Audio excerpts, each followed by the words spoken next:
এতটা কঠিন অবস্থায় একটা একটা করে শোনাতে শোনাতে যখন মাওলানা দেলাওয়ার হোসাইন সাইদি রহমতুল্লাহ আলাই তার একটা রেকর্ড নিয়ে এসে আমারে শোনাচ্ছে, তার সম্মান বাড়ানোর জন্য না, গোয়েন্দা বিভাগের যারা নিয়ে এসেছিল, আমার মনে হয় ওটা ডিবির লোক হবে, কারণ কারো তো আর এখানে নাম লেখা নেই। একবার আছে DB, NSI, DGFI, CID, PBI, counter terrorism, এরপরে আমার মনে হয় 27টার উপরে গোয়েন্দা বিভাগ কাজ করছে, সব একটা একটা করে আসতো। ওই দিন বিপদে পড়েছিলাম বেশ। সাইদি সাহেবের সাথে একজন যুবতী মেয়ের কণ্ঠ মিলিয়ে এমন এমন নেকেট কথা, খারাপ কথা লাগিয়েছি, আমার এই শোনাচ্ছে ওই কাঁচের ঘরের ভেতরে মাটির নিচে, আর বলছে দেখ তোদের হুজুর কত নিচে নেমেছে। এখন ওই জায়গায় আমি তো একা, আর শয়তানরা সব চারিদিকে, একা একা কি বলবো। বাইরে যদি আমার মনে হচ্ছে যদি বাইরে হতো এরকম মানুষকে আমি পিটিয়ে মেরে ফেলতাম, এরপর আমার চা হইতো হইতো। কাউন্টার টেররিজমের নামে এই শয়তানগুলো এত এত মানুষকে ওরা দুনিয়া থেকে বিদায় করে দিয়েছে। আমার মাঝে মাঝে ওই ট্রেনটা দেখাইতো, মাঝখানে একটা পুকুর আছে আর চারিদিকে ঘর, ওখানে নাকি মাগুর মাছ পালা হয়, বিদেশি মাগুর, যে মানুষ আমরা এর ভেতরে বিভিন্ন শখ দিয়ে এই ড্রেন দিয়ে নামিয়ে দেয়, ওই মাছে খেয়ে ফেলে। কঠিন অবস্থার ভেতরে সবচাইতে বেশি বাংলাদেশের ইসলামপন্থীদেরকে দেশে বিদেশে মোড়লদের সামনে জঙ্গি জঙ্গি এই নাটক যারা সাজিয়েছে, 1 নম্বরে মনিরুল গোপালগঞ্জের, 2 নম্বরে আসাদুজ্জামান, এটা গোপালগঞ্জের, মাল সবই গোপালগঞ্জের। আমার মনে হয় বাংলার 16-18 কোটি মানুষ এই 2 জনকে মাফ করা জীবনও ঠিক হবে না। এরা বহু সন্তানের, বহু মানুষের জীবন বিনা কারণে নষ্ট করেছে। ইসলামী ছাত্রী সংস্থার 2 বোনকে তারা এখনো পর্যন্ত এই জঙ্গির মামলা নাটক সাজিয়ে এখনো জেলে রেখে দিয়েছে। আমরা চাই এই 2 বোনকে অতি তাড়াতাড়ি দ্রুত মুক্তি দেওয়া হোক। এক কথা বলে না কেন? আমি নিজেরটা তো নিজে দেখেছি যে কেমন মিথ্যা সাজায় ওরা।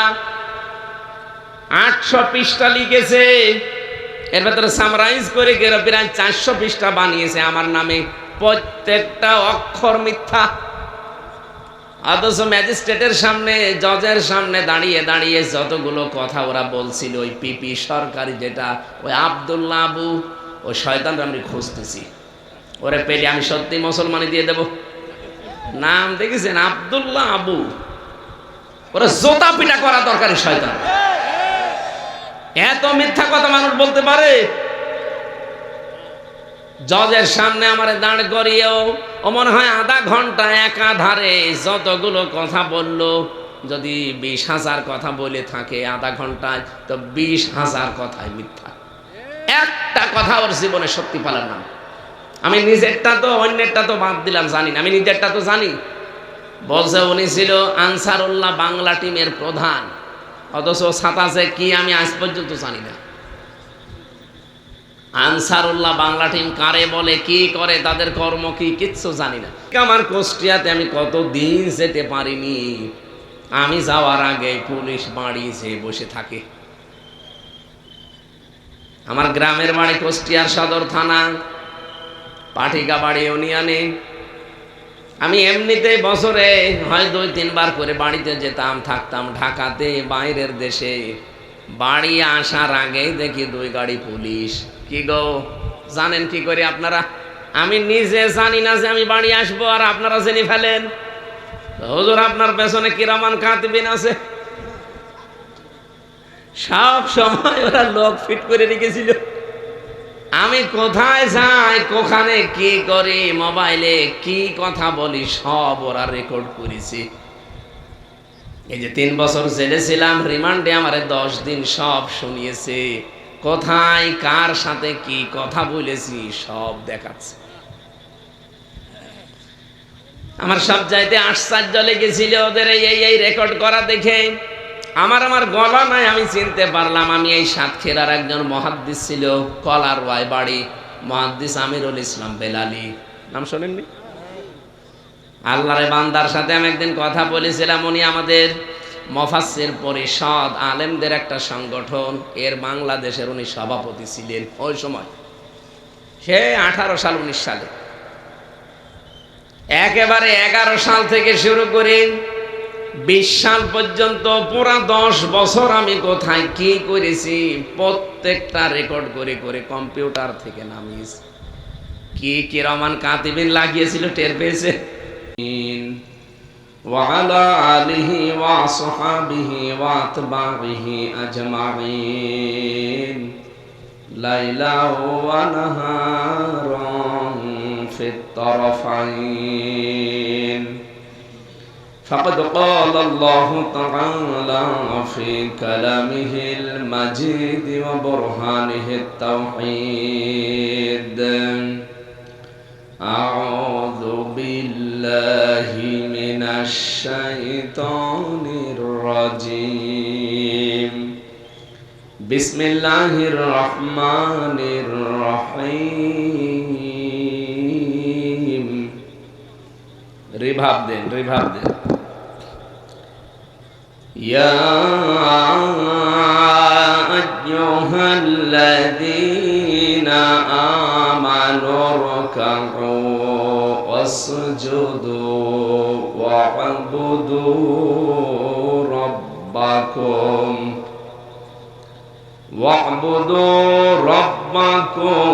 وافعلوا الخير لعلكم تفلحون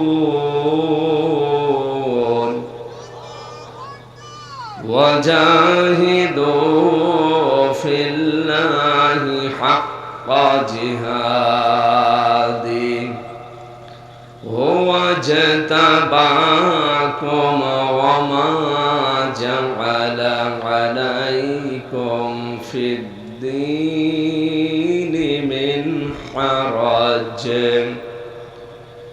ملة أبيكم إبراهيم ملة أبيكم إبراهيم ملة أبيكم إبراهيم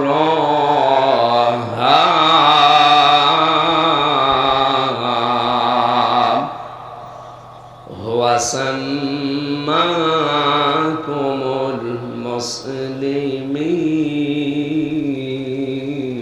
المسلمين صدقت يا ربنا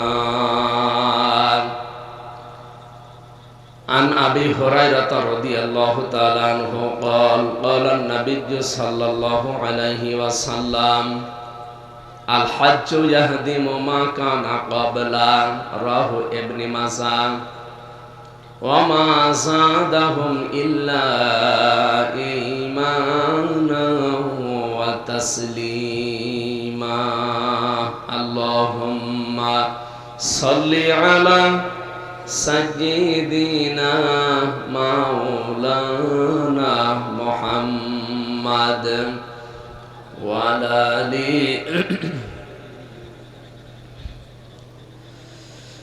সুন্নাত নয় শুধু দাওয়াতের মেহমান, সুন্নাত নয় শুধু খাওয়া শেষে মধুপান, আরো কিছু সুন্নাত আছে তুমি জানো কি?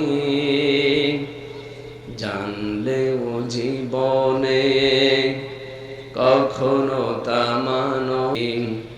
আলহামদুলিল্লাহ, বাংলাদেশের ঐতিহ্যবাহী জেলা সাতক্ষীরা আশাশুনি থানার অন্তর্গত বাহাদুরপুর মধ্যপাড়া বাইতুল মামুর জামে মসজিদের উদ্যোগে তাফসীরুল কোরআন মাহফিলের সুনামধন্য সভাপতি, বিশিষ্ট ইসলামী চিন্তাবিদ, শিক্ষাবিদ অধ্যাপক মাওলানা জুবায়ের হোসাইন আতালাল্লাহু উমরাহু ওয়া বারাকাল্লাহু ফি হায়াতি, বলেন আমিন। মাহফিলের প্রধান অতিথি বাংলাদেশ জামাত ইসলামী, আপনাদের এই আসনের সম্মানিত নমিনি, ইসলামিক চিন্তাবিদ, শিক্ষাবিদ, রাজনীতিবিদ, হাজার হাজার আলেমের উস্তাদ মুহাদ্দিস রবিউল বাশার, আতালাল্লাহু উমরাহু ওয়া বারাকাল্লাহু ফি হায়াতি, বলেন আমিন। এতক্ষণ যিনি কথা রাখলেন আপনাদের সামনে, জেলার সন্তান, ইসলামিক চিন্তাবিদ, মুফাসসিরে কোরআন, শ্রদ্ধাভাজন বড় ভাই জনাব মাওলানা মনিরুল ইসলাম বিলালী, ভাইস প্রিন্সিপাল হযরত আবু বকর সিদ্দিক ইসলামিয়া কামিল মাদ্রাসা সাতক্ষীরা, এর সম্মানিত পরিচালক হাফেজ মাওলানা মেহেদী হাসান, আমন্ত্রিত অনেক মানুষের নাম আপনারা দিয়েছেন, বিশেষ করে আলহাজ গাউসুল হোসেন রাজ, বিশিষ্ট সমাজসেবক জনাব অমর সাকি পলাশ, ফিরোজ আহমেদ, মোরশেদ আলম, আলহাজ ইয়াকুব আলী, মাওলানা নুরুল আফসার মোরতাজ, অ্যাডভোকেট শহীদুল ইসলাম, মাওলানা ইউসুফ আলী সহ অত্র এলাকার গণ্যমান্য ব্যক্তিবর্গ, সামনে বসা মুসলমান ভাইরা, পর্দার আড়ালের সম্মানিত মা এবং বোনেরা, প্রশাসনের ভাইরা, প্রাণপ্রিয় সাতক্ষীরাবাসী, আপনারা জানেন এটা কোন মাস চলছে? জবাব দেন তো, কোন মাস এটা? জিলহজ। রমজানের পরে 4টা মাস আল্লাহর কাছে পবিত্র এবং সম্মানিত, তার ভেতরে জিলহজ একটা। কোরআনে কারিমে আল্লাহ জানিয়েছেন, ইন্না ইদ্দাতাশ শুহুরি ইনদাল্লাহি 12 শাহরান ফি কিতাবিল্লাহ ইয়াওমা খালাকাস সামাওয়াতি ওয়াল আরদা মিনহা আরবাআতুন হুরুম। অবশ্যই গণনার দিক থেকে আল্লাহর কাছে মাসের সংখ্যা 12টা, যদিও একটা মাসের নাম আল্লাহ শুধু কোরআনে দিয়েছেন, রমাদান। কোনটা? বাকি 11 মাসের নাম নেই, কিন্তু এই যে একবারে আল্লাহ পরিচয় দিয়েছেন 12টা মাস আছে। কোন দিন তিনি এটা বানিয়েছেন? যেদিন আসমান আর জমিন তৈরি করেন, ওই দিন তার কিতাবের ভেতরে তিনি এটা লিপিবদ্ধ করে রেখেছিলেন। তিনি লিখেছিলেন জানুয়ারি, ফেব্রুয়ারি, মার্চ, বৈশাখ, জ্যৈষ্ঠ, আষাঢ়, কি মুহররম, সফর, এরকম 12টা মাসের নাম আল্লাহ লিপিবদ্ধ করে রেখেছিলেন। তার ভেতরে মিনহা আরবাআতুন হুরুম, 4টা মাস সম্মানিত। এর ভেতরে 1 নম্বরে মুহররম, 2 নম্বরে রজব, 3 নম্বরে জিলকদ, জিলহজ। এত সম্মান ওই জামানার কাফেররা পর্যন্ত এই মাসকে সম্মান দিত। আর আল্লাহর নিদর্শনগুলোকে সম্মান দেবে তারা যাদের ভেতরে আল্লাহর ভয় আছে। আল্লাহ রাব্বুল আলামিন বলেন, যালিকা ওয়া মান ইউআযযিম শাআইরাল্লাহি ফাইন্নাহা মিন তাকওয়াল কুলুব। এটা একটা বিধান। এই যে মাসের নামগুলো বললাম, এই মাসগুলো আল্লাহর নিদর্শন। এগুলো আল্লাহর নিদর্শনকে সম্মান ভেতর থেকে আসবে তাদের যাদের অন্তরে তাকওয়া আছে, আল্লাহর ভয় আছে। সুতরাং এই মাসকে সম্মান তো আমাদের আরো বেশি দেওয়া দরকার। আমাদের তো ভয় আছে, যাদের ছিল না তারাও এই মাসের সম্মান দিত। ওই জামানার কাফেররা বাকি মাসগুলো মারামারি, গন্ডগোল, যুদ্ধ, বিদ্রোহ তারা লেগেই রাখতো, কিন্তু এই মাস আসলে বলতো ঠিক আছে, আপনার সাথে আমার মামলা হামলা, কেস কাম চলছে, এই মাস চলে যাক, আবার আরম্ভ হবে। কাফেররা এই মাসের সম্মান দিয়েছে। বলেন আমরা কি এভাবেও সম্মান এখন দিতে পারি? বলেন, এই মাস আসার পরে কি এখন মিথ্যা মামলা বন্ধ হয়ে গেছে? মিথ্যা কেস কাম বন্ধ হয়ে গেছে? এমনকি মিথ্যা সাক্ষী দেওয়া বন্ধ হয়ে গেছে? মানুষের জমি জোর জবরদস্তি করে দখল করা বন্ধ হয়ে গেছে? চাঁদাবাজি? তাহলে আপনি তো কাফেরদের চাইতেও নিকৃষ্ট। অবৈধ হত্যা এখনো পর্যন্ত বন্ধ হয়নি। কথা বলেন। আমরা যতগুলো কাজ হারাম দেখি সবগুলো একটা একটা করে প্রায় বললাম, একটাও এখনো পর্যন্ত ছাড়তে পারি না। কি দিয়ে সম্মান দিচ্ছে? কাফেররা এই মাসের সম্মান দিত, তারা মারামারি বন্ধ করে দিত, গালিগালাজ বন্ধ। আপনার সাথে আবার এ মাস চলে গেলে আরম্ভ হবে। আর আমরা এই মাস আসলে এখনো থেমে থাকি না। আমার মনে হয় এই মাসে আরো অনেকে দুর্বিসন্ধি বাড়িয়ে দিয়েছে। গতকালকে একটা ভিডিও দেখলাম, যিনি পালিয়েছে উনি নাটোরের এক সভাপতির কাছে কল দিয়ে বলছে নাটোর জেলা অস্থিতিশীল করা লাগবে। আপনি একটা হাজি মানুষ, কি বললেন? এই মাসের সম্মান দিয়েও তো বলার দরকার ছিল যে দেশে যারা আছো অন্তত এই মাসটা একটু চুপচাপ থাকো, এই মাসটা চলে যাক, তারপরে যা হয় হবে। না বলছে শুরু করো এখন, তার মানে ওনার হজ হয়নি। আল্লাহর এই বলি বুঝে ফেলেছে। হজ হয়েছে কি করে? আপনি হজের মাসেরই সম্মান দিতে পারেন না, হজ হয় কি করে? এই জন্য আমরা অন্তত যারা তাকওয়া নিয়ে চলি, আল্লাহর ভয় আমাদের ভেতরে আছে, এই মাসের সম্মান দেওয়া যাবে না? বলেন বলেন, কিভাবে সম্মান দেবেন? ভালো ভালো কাজ যেগুলো আছে এগুলো আরো বেশি বাড়িয়ে দেওয়া লাগবে। তাআওয়ানু আলাল বিররি ওয়াত তাকওয়া ওয়ালা তাআওয়ানু আলাল ইসমি ওয়াল উদওয়ান। অন্যায় কাজ যেগুলো আছে এগুলোকে বন্ধ করা লাগবে, এই পথগুলো রুদ্ধ করে দেওয়া লাগবে। এটা এই মাসের সম্মান। এই মাসের সম্মানের ভেতরে গুরুত্বপূর্ণ কাজ আছে। ও ঠিক আছে, যেহেতু একটা সম্মানিত মাসের ভেতরে আমরা আসি, খুশি হয়ে বলছি আলহামদুলিল্লাহ। বলেন বলেন, আপনাদের এলাকায় কি এই প্রশংসা সমস্যা নাকি জয় বাংলা শুরু করব? সেই দিন কোন মাহফিলে জানো? হ্যাঁ ঠিক আছে, অন্তত যারা পেছনে আছেন এবার সামনে আসেন, এসে বসে। এটা ভিডিও হচ্ছে, সারা দুনিয়া যাচ্ছে, মানুষ সামনে 2 জন থাকলেও অসুবিধা নেই, ওরা 5 লাখ করে নেবে। এই জন্য সামনে বসে, আপনার চেহারাটা তামাম দুনিয়ায় চলে যাবে ইনশাআল্লাহ। এই জায়গাটা যেন ফাঁকা না থাকে, এখানে বসেন, 2-1 জন বসেন, তাড়াতাড়ি করেন, তাড়াতাড়ি করেন। দরুদ আর সালাম পাঠ করছি আমাদের নবী মুহাম্মদুর রাসূলুল্লাহ সাল্লাল্লাহু আলাইহি ওয়াসাল্লামের প্রতি। বিশ্বনবী জানিয়েছেন, কোরআনে কারীম আল্লাহর কাছে এত বেশি দামি, পবিত্র, আমার কথা যেমন আমার কাছে দামি মনে হয়, মর্যাদাপূর্ণ মনে হয়, অনেক কিছু মনে হয় যে আমার কথা এটা, আল্লাহর কথা কোরআন এটা আল্লাহর কাছে ঠিক ওই রকমই মনে হয়।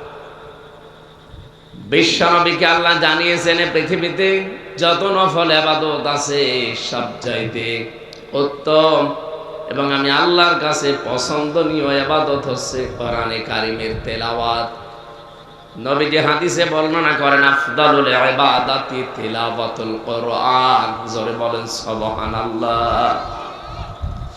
মসজিদে নববীতে একবার প্রবেশ করলেন তিনি, ডান দিকে তাকিয়ে দেখলেন কিছু মানুষ কোরআন শরীফ নিয়ে আলোচনা করছে আর কয়েকজন শুনতেছে। বাম দিয়ে তাকিয়ে দেখলেন কিছু মানুষ জিকির করছে।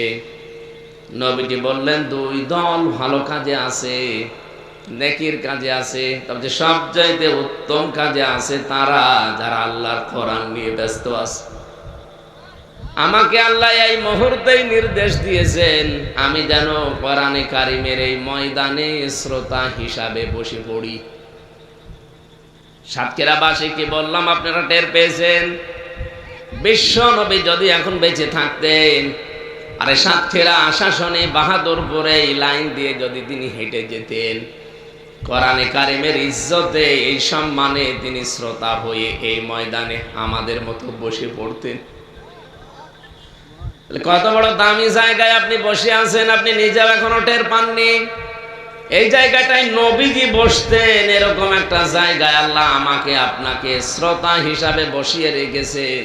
খুশি হয়ে বলেন আলহামদুলিল্লাহ। দরুদ আর সালাম পাঠের মাধ্যমে আজকের তেলাওয়াতকৃত আয়াত থেকে তাফসীর আকারে কিছু কথা বলতে চাই। সূরা হজ, কোন সূরা? এটা কোন মাস চলছে? হজের মাস, জিলহজ। এখানে আয়াত আছে প্রায় 78টা। আমরা একটা মাত্র আয়াতের আর আরেক আয়াতের হাফ পড়েছি। যতটুকু পড়লাম এর ভেতরে আমরা তাফসীর করার চেষ্টা করব ইনশাআল্লাহ। বিশ্বনবী জানিয়েছেন, আল হাজ্জু ইয়াহদিমু মা কানা ক্বাবলা। কোন মানুষ যদি হজ করে, ওর পেছনের যত অপরাধ আছে আল্লাহ সব মাফ করে দেয়। কিন্তু হজের মতো হওয়া লাগবে। আজ হাজারো হাজী সাহেবকে মানুষ আর হাজী বলে ডাকে না, পাঁজি বলে ডাকে। কি কথা বলেন না কেন? কারণ হাজি হওয়ার জন্য যে কথাগুলো সে কাবায় গিয়ে বলে আসে, ওই কথাগুলো এখন প্র্যাকটিক্যাল লাইফে এসে আর ঠিক রাখতে পারে না। আমি 16 সালে গিয়েছিলাম, যখনই গোসল করার পরে এই কাফনের কাপড় মানে এহরামের কাপড় আমাকে পরিয়ে দিল, তার মানে ওই দিন থেকে আমি যেন বিশ্বাস করে নিয়েছি যে আমি মরে গেছি। মানুষ তো মারা যাওয়ার পর তাকে কাফনের কাপড় পরানো হয়, কবরে দেওয়া হয়, অথচ আমি নিজেই জীবিত থাকতে আমাকে নিজে নিজে গোসল করালাম, নিজেকেই কাফনের কাপড় মানে এহরামের কাপড় নিজেই পরলাম। এটা বিশ্বাস নিয়ে পড়লাম যে আমি মরে গেছি, বাকি যেই জীবনটা আমার আছে এটা আমার বোনাস হায়াত। কথা বলেন না কেন? আমি তো মরে গিয়েছিলাম, না মরলে মানুষ এরকম সাদা কাপড় পরে? আমি নিজে নিজেই মরে গেছি, নিজে নিজেই কাফনের কাপড় পরেছি, বাকি ছিল শুধু কবরে যাওয়ার। কবরে যাওয়ার আগে আমি আল্লাহর কাছে কয়েকটা কথা বলে আসলাম তার ঘরে গিয়ে, লাব্বাইক আল্লাহুম্মা লাব্বাইক লা শারিকা লাকা লাব্বাইক ইন্নাল হামদা ওয়ান নি'মাতা লাকা ওয়াল মুলক লা শারিকা লাকা লাব্বাইক। কথাগুলো এত গুরুত্বপূর্ণ এবং তাৎপর্যপূর্ণ, আমার এই ছোট মাথার ভেতরে এই কথার ব্যাখ্যা আমি এভাবে নিয়েছি, কোন মানুষ যদি এই 3টা কথা স্পেশাল ভাবে মেনে চলতে পারে, ওর জীবন আমার আল্লাহর খাতায় হাজিরা খাতায় হাজি হিসাবে উঠে যাবে। আর হজের সওয়াব কি বললাম? পুরস্কার আল হাজ্জ ইয়াহদিমু মা কানা ক্বাবলা। যারা হজ করে তাদের পেছনের যত আমল আছে আমার আল্লাহ সব কবুল করে নিয়ে তাকে তার পেছনের অপরাধ সব মাফ করে দেয়। এই জন্য যে কথাগুলো বলা হয় হজে যাওয়ার পরে, এটা একটু খেয়াল করা দরকার। এবার প্রায় 16 লক্ষ হাজি আল্লাহর ঘর তাওয়াফ করছে অলরেডি। এখন আপনি 1-2 জন মনে করছেন, 16 লক্ষ। আপনার সাতক্ষীরা পুরা জেলা মিলে যত মানুষ আছে, এতগুলো মানুষ আজকে আল্লাহর ঘর কাবায় আছে। আমি হিসাব করে দেখেছি, বাস্তবতা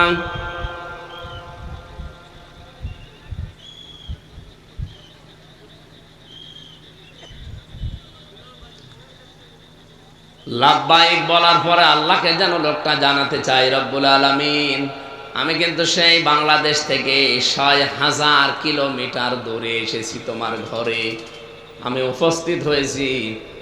কারণ এই ডাকটা আমি শুনেছিলাম হযরত ইব্রাহিম নবী ডাক দিয়েছিলেন, ওয়াদ্দিন ফিন্নাসি বিল হজ্জি ইয়াতুকা রিজালাও ওয়া আলা কুল্লি যামিরি মিআতিনা মিন কুল্লি ফাজ্জিন আমিক। হযরত ইব্রাহিমকে আল্লাহ আদেশ দিয়েছিলেন, আপনি আযান দেন, ঘোষণা দেন, মানুষকে আহ্বান করেন। হজ সংক্রান্ত আপনি শুধু আযান দিয়ে ঘোষণা দিয়ে জানিয়ে দেন, তামাম পৃথিবীতে যে আওয়াজ পৌঁছিয়ে যাবে, কারণ এটা পৌঁছানোর দায়িত্ব আমি আল্লাহর। আপনি হয়তো এখানে মুখে আযান দিলে হয়তো খুব বেশি হলো 200-300 হাত দূরে যাবে, নাইকে বেশি হলো 1/2 কিলোমিটার গেল। আপনার এই আওয়াজকে তামাম পৃথিবীতে পৌঁছিয়ে দেওয়ার দায়িত্ব আমি আল্লাহ নিয়েছি, আপনি শুধু আযানটা দেন। মানুষ দেখবেন আপনার ঘোষণা শোনার পরে বিভিন্ন যানবাহনে চড়ে, উঠে চড়ে, কত কিছুতে চড়ে তারা এখানে চলে আসবে আল্লাহর ঘর তাওয়াফ করার জন্যে। আমাদের জাতির পিতা হযরত ইব্রাহিম কতদিন আগে ঘোষণা দিয়েছিলেন, তামাম দুনিয়া থেকে মানুষ এই ঘোষণা শুনে আর চলে যায়।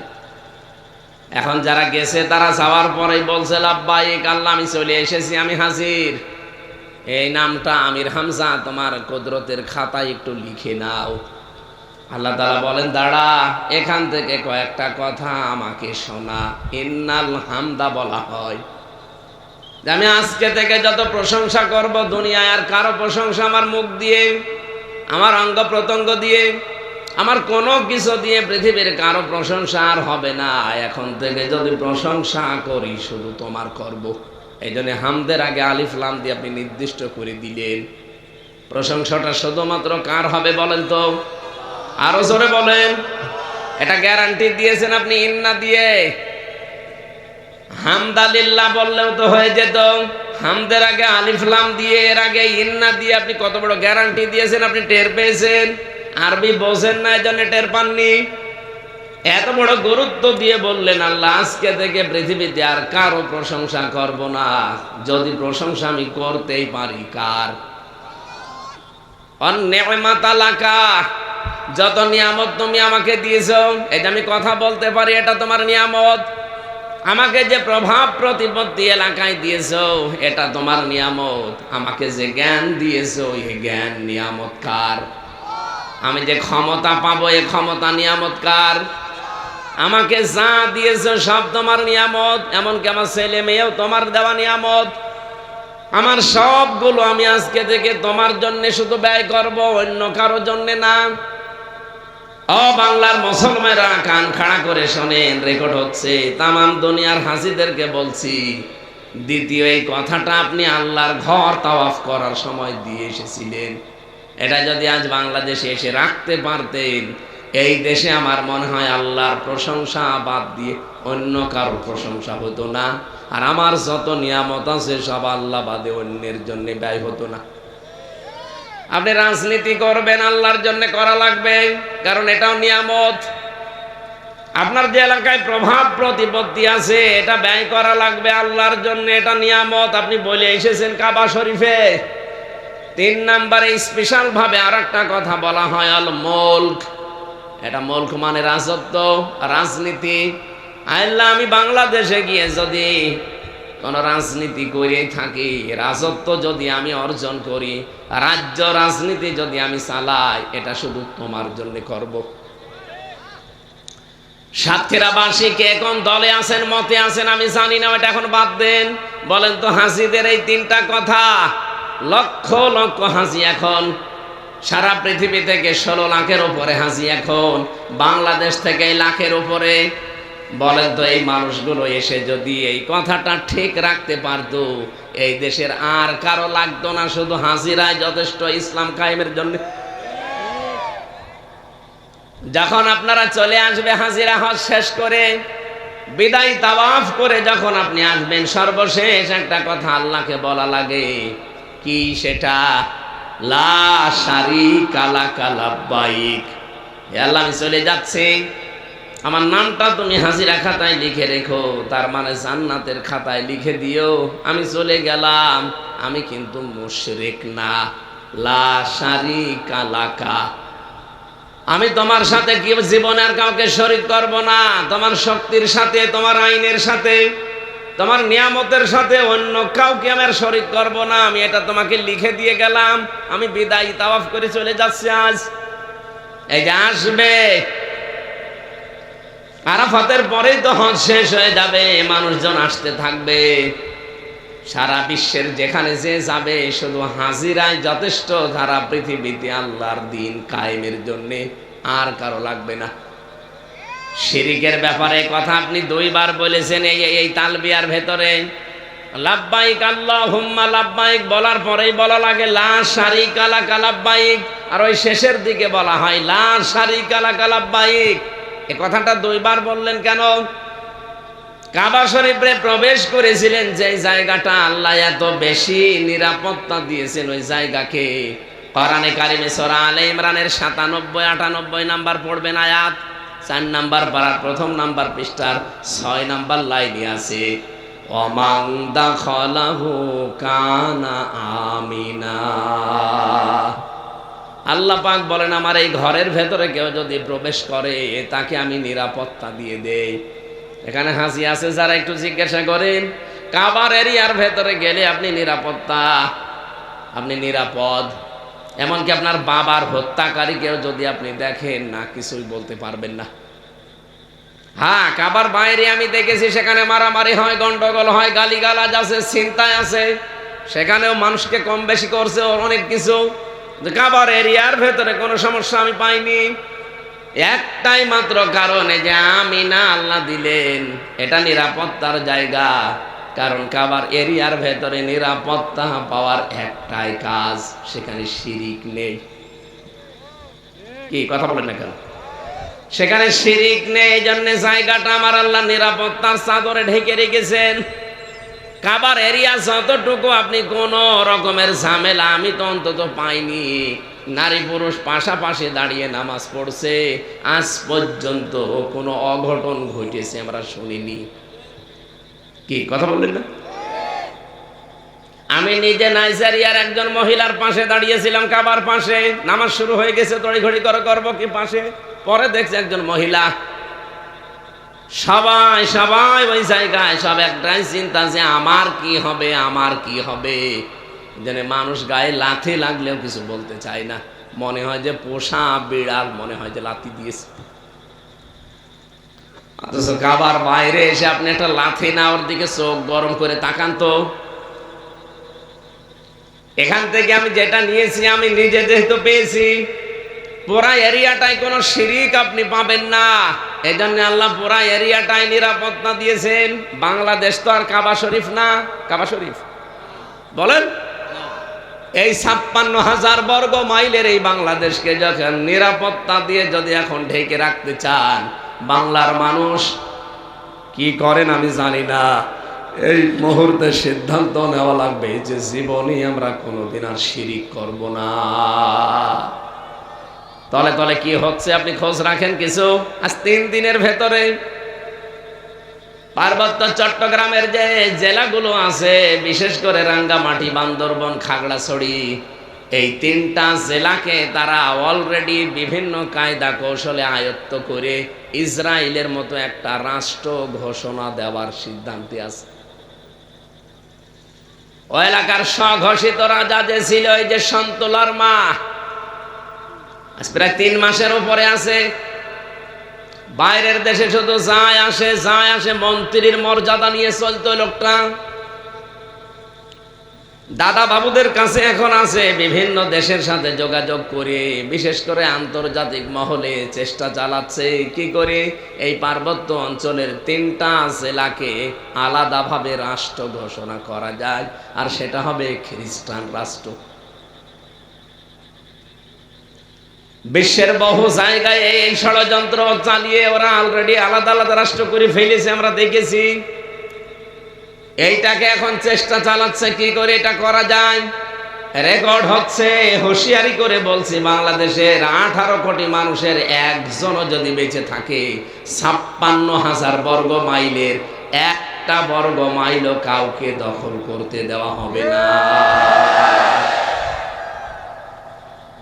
এটা আমার মায়ের দেশ, হব্বুল ওয়াতনি মিনাল ঈমান। যদি এটা হাদিস না আরবি প্রবাদ, হব্বুল ওয়াতনি মিনাল ঈমান। দেশপ্রেম এটা ঈমানের অঙ্গ। বিশ্বনবী যেদিন নিজের এলাকা ছেড়ে চলে যাচ্ছিলেন, কাবা শরীফের দিকে তিনি বারবার তাকিয়ে বলেছিলেন, কাবা, বহু ইচ্ছা আকাঙ্ক্ষা ছিল তোর খেদমত করব, কিন্তু তোর নিষ্ঠুর সন্তানরা আমারে থাকতে দিল না। আমি তোকে ভালোবাসি, আমি আশা করছি আবার আমি ফিরে আসব। মহান আল্লাহ ওই দিন তাকে আয়াত নাযিল করে শুনিয়েছিলেন, ইন্নাল্লাযী ফারাদা আলাইকাল কুরআনা লারাদ্দুকা ইলা মাআদ। অবশ্যই কোরআনের আইন মানা ফরজ। লারাদ্দুকা ইলা মাআদ, লামে তাকিদ। হে নবী, আপনি আজ চোখের পানি ফেলতে ফেলতে ভারাক্রান্ত মন নিয়ে আপনি চলে যাচ্ছেন, যান। আপনাকে আমি গ্যারান্টি দিলাম, অতি শীঘ্রই আপনাকে এই জায়গায় আবার আমি ফিরিয়ে নিয়ে আসব। আল্লাহ আসেন নাই? এই কথা বলেন না কেন? কয় বছর পরে? মাত্র 10 বছরের ব্যবধানে নবীর আকাঙ্ক্ষা আল্লাহ পূরণ করে আবার সেখানে নিয়ে এসে রাষ্ট্রপ্রধান বানিয়েছেন। আর আমরা অলরেডি 54 বছর পার করে ফেলেছি। আশায় থাকতে থাকতে 54 বছর পার করে ফেলেছি।